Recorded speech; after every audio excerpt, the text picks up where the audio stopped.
welcome back to California Life Podcast, and we are again with Dr. C at the headquarters of MLC. Dr. C, thank you for having us again.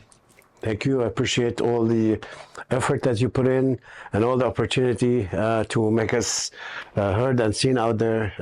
You've been amazing. Well, sir, it's a pleasure. Thank you.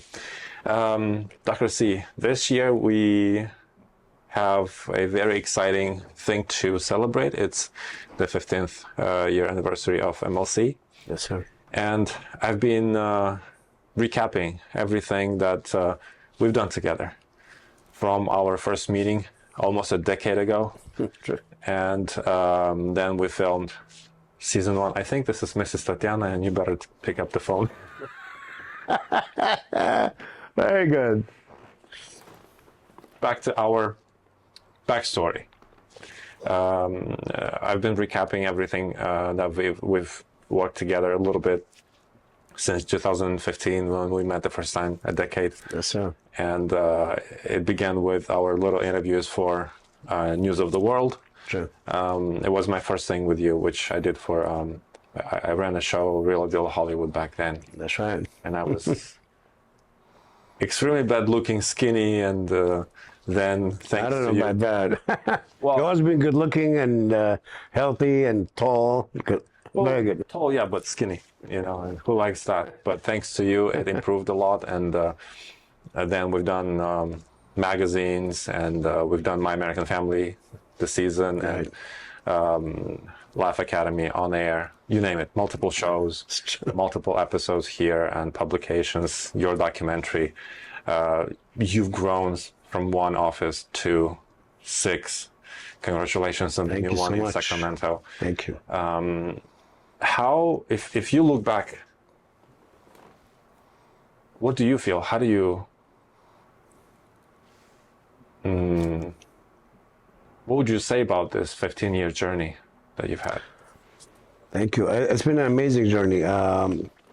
We started from scratch very much. What helped me throughout these years is my name. I've been blessed for having a good name in the industry and in the community for being a good physician and being out there and available all the time for my patients, for people who needed my services. So that catapulted me to become busy and grow each year, and business-wise and on a social level as well. And I got to meet you and meet a lot of good people like yourself throughout the journey. And I have grown in many aspects of life, from business to my passion as a bodybuilder in the bodybuilding community, and also opened my horizon to experiment with music more and other sports. So I've been very blessed for the past 15 years. So it's been a great journey overall. Acting as well, you forgot to mention acting. Well, thanks to you. I mean, that wasn't for my brother Victor here, I wouldn't have been in the acting or in the eye of the media as much because of him, actually. And I really appreciate you, and not just for that. And the relationship has built with you, the brotherhood, the friendship, the camaraderie, and it's been an amazing journey. Thank you. It is a blessing. Thank you, sir. And I'm just doing God's work with my hands, and that's the mission. Because you have everything. You are the diamond, and I'm just. Wow. You're too kind. I appreciate you. I'm getting the message, and I'm delivering the work. Thank you so much. Well, how the most recent office that you've opened, Sacramento, how did it go for you? If you could compare with your other experiences, opening offices in El Monte, in San Bernardino, in the Bay Area, here, obviously, it's probably the biggest one. Correct. Now, this is the most recent office and the most recent experience. How did it feel comparing to all the others? Well, definitely, it's an interesting experience trying to venture out to Northern California more. As you mentioned, I'm already in the Bay Area. Sacramento was a different animal, where different territory. However, I had to figure out why do I need to open there. Actually, it was a supply and demand, where business people that I have associated with throughout the years, who have approached me and said, Dr. C, we need you there. And I said, why Sacramento? I'm already in Oakland, I said, no, Sacramento, in particular, the capital, we do have business. We need a qualified doctor, doctor of chiropractic, who will understand the business, understand the right treatment for the people in the community, people injured in accidents, any type of injury, to say the least.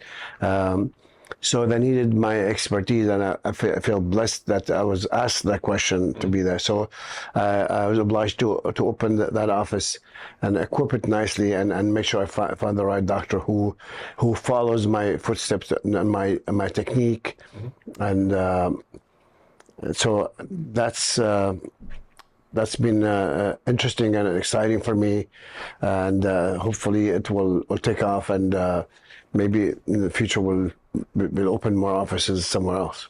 Definitely. Well, it took off quite well, and I love the design. It looks really, really nice. I mean, all the offices are really nice, cozy, and I think it's a combination of cozy and modern a little bit. So that was a really, really nice job. And what I've also heard from your colleagues, lawyers in particular, that is not just about the great skill of a doctor that you have when you offer to the community, but also the workflow.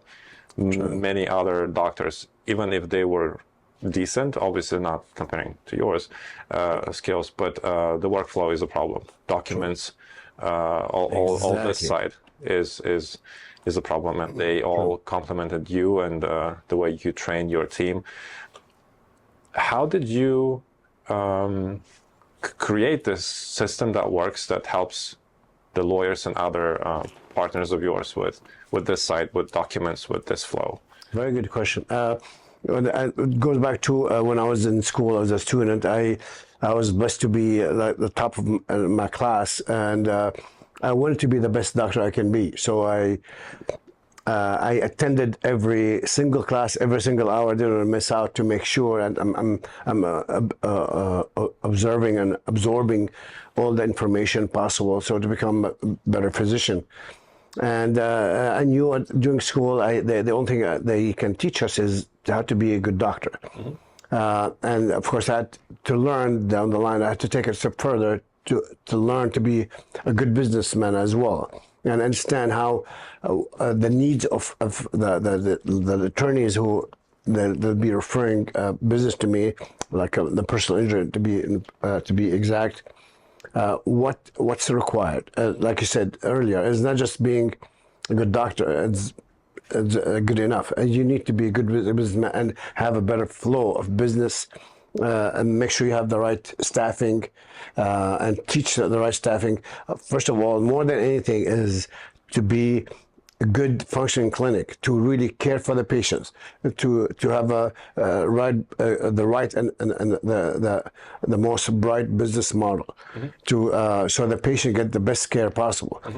After that, to follow is to make sure that the scheduling, the reporting, and it's right on. So the attorney would want the patient to be taken in the same day, injured the same day, not like, oh, well, busy, you come in, well, have the patient scheduled for a week after. Never. So we take the patient in the same day, even if we have to stay after hours to accommodate the patient, because they're in pain. They're not gonna wait. So then when the patient is done with the treatment, I make sure they're happy. They will return down the line. I'll also spread the word that, hey, I went to this clinic, they really took care of me, and I'm well again. So when they tell the attorney that, hey, look, thank you for sending us to this doctor, the attorney is they're elated to know that, hey, look, there's a good doctor out there who did a great job, and they sent all the records in time, and everything is correct. Never a mistake. Thank God, because I believe, as you know, that if you do sloppy work, you're not going to get any business in the future, and they're going to forget about you down the line. Mm-hmm. But if you do good work, their clients are happy, and they're getting excellent reporting, and all the documents make sense, and so they're successful. They become successful, so they get more business down the line. So it goes back to when I was in school and had to really attend extracurricular classes and courses, how to become a good businessman and not just a good doctor. Mm-hmm.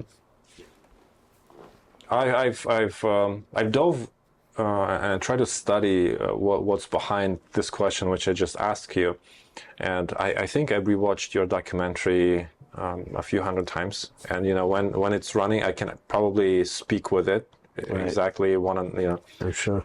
And what you just said sounds like just simple common sense, because you have to take care of the client, the patient, which is, let's say in business terms, B2C, but you also have to properly take care of the party who is sending it, the client to you, so it's B2B. Correct. And also there's another party involved, for example, the insurance, so it's a system. Correct.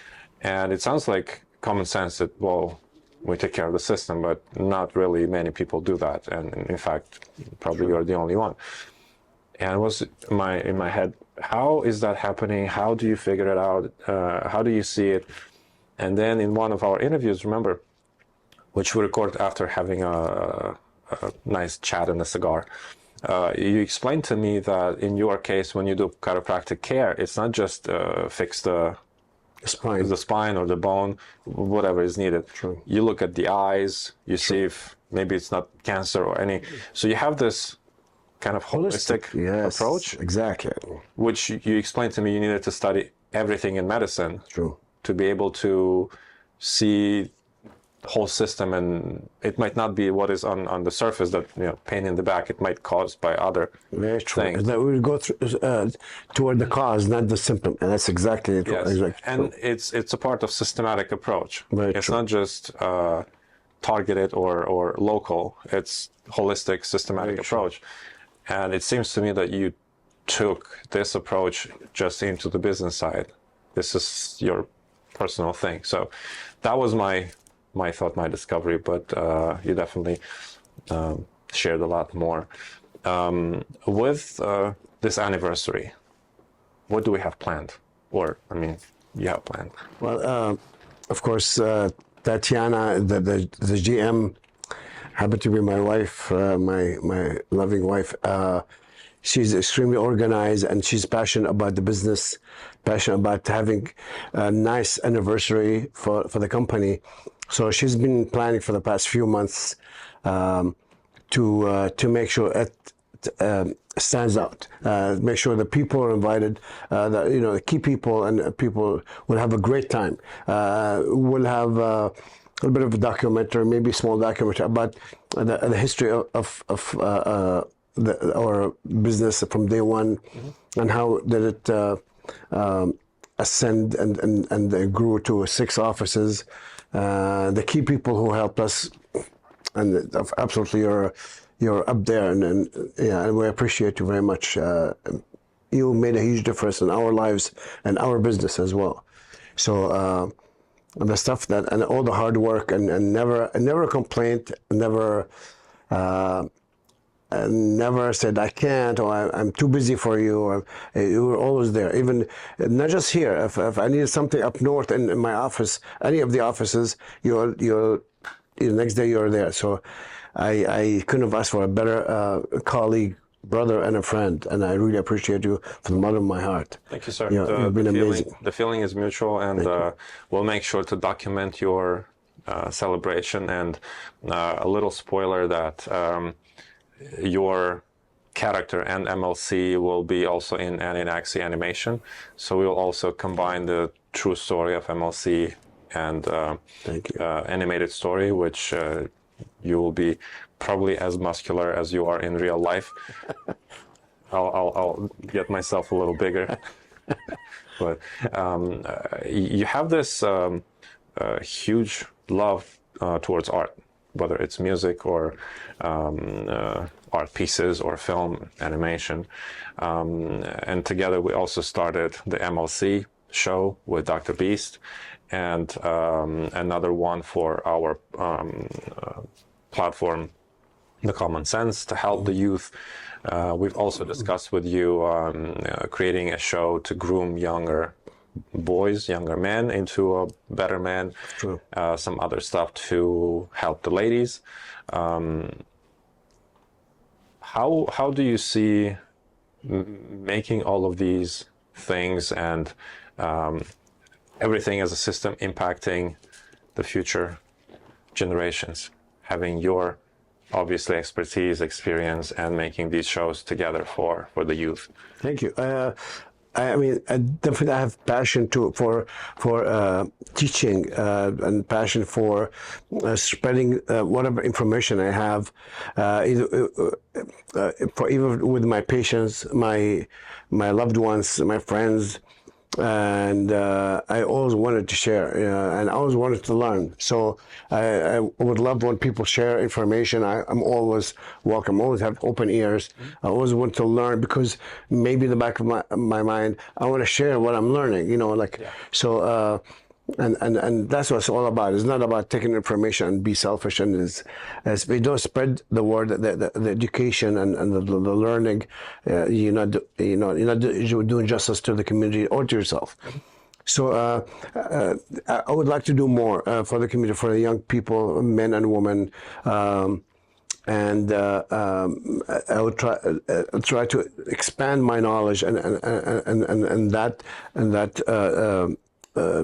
particular science.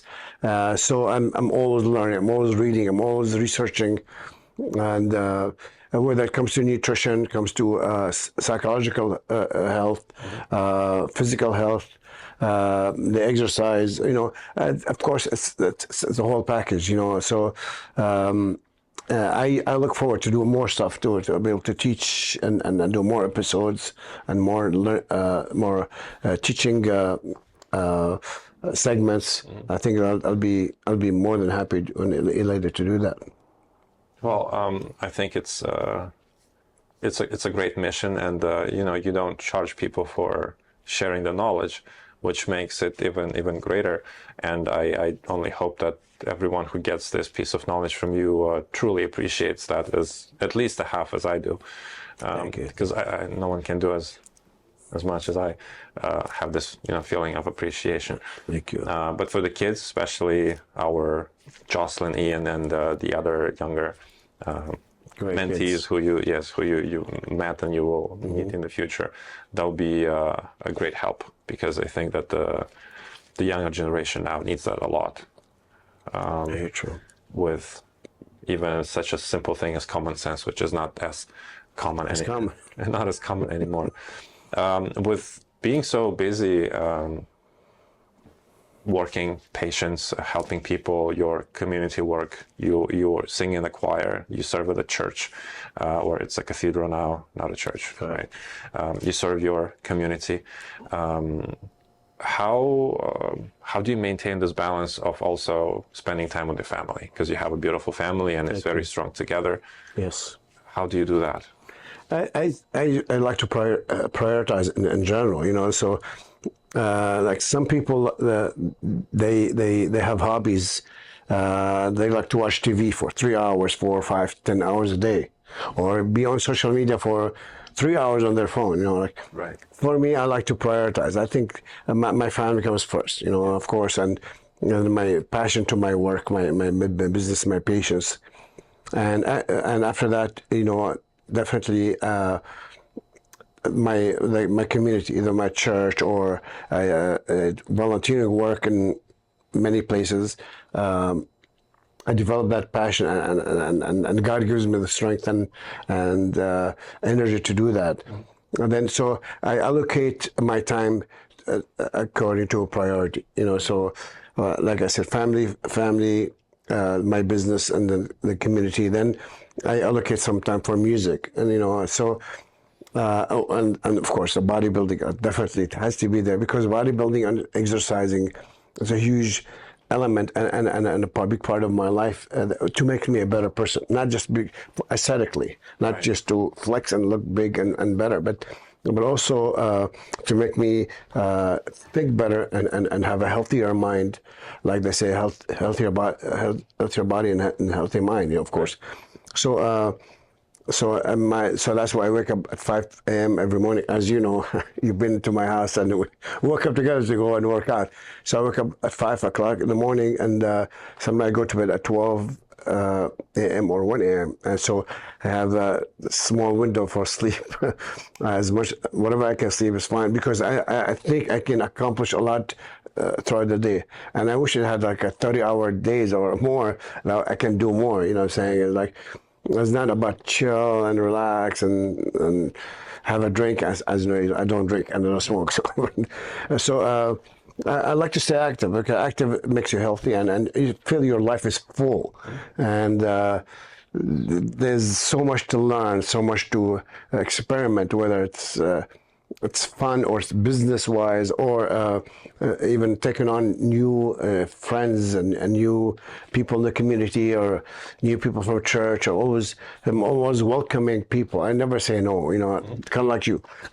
I never say no to anything. I always I'm gonna extend my help, my hand to people who need it, or if they needed my information, they needed my professional help. I like to be out there. Again, allocating my different times for my day, I'll be able to squeeze in here and there, so I can fit everything into my day schedule. Right. The thing that you mentioned, we both wake up quite early, and I enjoy it. I would assume you enjoy it as well. Very much. By the way, the best coffee, the best sandwich, healthy sandwich. And please correct me if I'm wrong, but it seemed to me that Mrs. Tatiana, your wife, the GM, the general master, she has a little bit different schedule. True. How do you combine that, having different biorhythm, different schedule?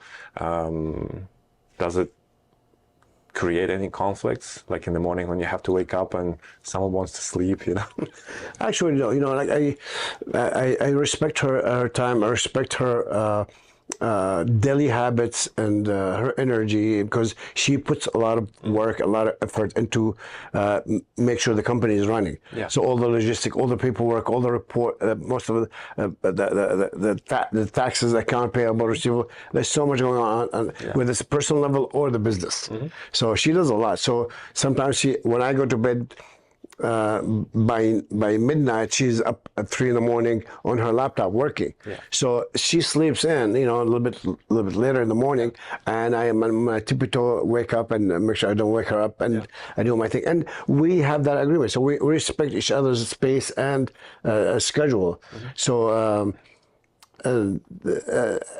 I cater to her needs. So when she's home working, I do everything. I even run errands. I go to the market, as you know.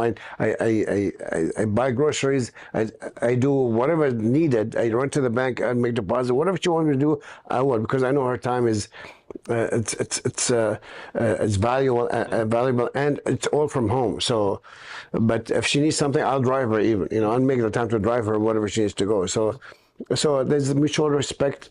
Once you have respect, understanding, and communication, right, everything's smooth as that. Right. That is obviously fantastic. I would like to still dig into that little detail, because when people are awake, they communicate. It's communicatable, even if someone or one or the other party might have some slightly emotional reaction. True. But in the morning, when people sleep, we get awake maybe with a little delay. True. And sometimes someone might have this emotional reaction, like, I'm sleepy, why would you wake me up, right? How did you make this work with your significant other would. Yeah, thank you. Yeah, so yeah, like again, I respect her time. I respect her needs in terms of rest, nutrition, supplements, whatever she's take, and I support her. So she thinks it's better if she works a little bit later, like let's say till 1, 2, 3 in the morning, 4 in the morning. I respect, and I'm sleeping. Yeah, I respect it. So I quiet. I do my thing, and she does her thing. So let me sleep. Right. So when I wake up early and she barely go to bed, I take care of her. I make her tea, breakfast. I put her by her nightstand, and like I said, I'm on my tippy toe. I don't make any noise. I just get myself. I get everything ready the night before. So when in the morning, I don't have to slam doors so because I respect her sleep and her rest is important. So. Of course. So and also I leave a note. I love you, and I'll see you later. You know, so every morning it's a standard. So we have that mutual respect and understanding. And again, the communication is really good. And every level, her and I will communicate on a regular basis, whether on a business level, social or regular social level, in general, life in general. Yeah. We're very good communicators, and that makes our life a bit easier, and not easy, and also our love stronger and unique. Right, right. Well, also the sense of humor. Whenever I recall the joke about being baptized with you, it always brings a huge smile. Dr. C, thank you so much for your time today. We'll keep coming because you are just like that well, without the bottom of knowledge. And thank you so much. I am blessed to be able to transmit it to the audience so they can be better, grow better, make things better. And, the more people could borrow from your knowledge and put it into life, the better world will become. So thank you for that. Thank you very much. It's my pleasure. And anything I can do for the audience, any help, I think, I'm sure there's means of getting hold of me through Victor, and I'd be happy to answer questions via email, via DM. I'll make myself available because, again, I like to share knowledge, or if somebody knows something would like to teach me, I'm open. So I appreciate you. God bless you. We love you. Thank you. Thank you, sir. God bless you.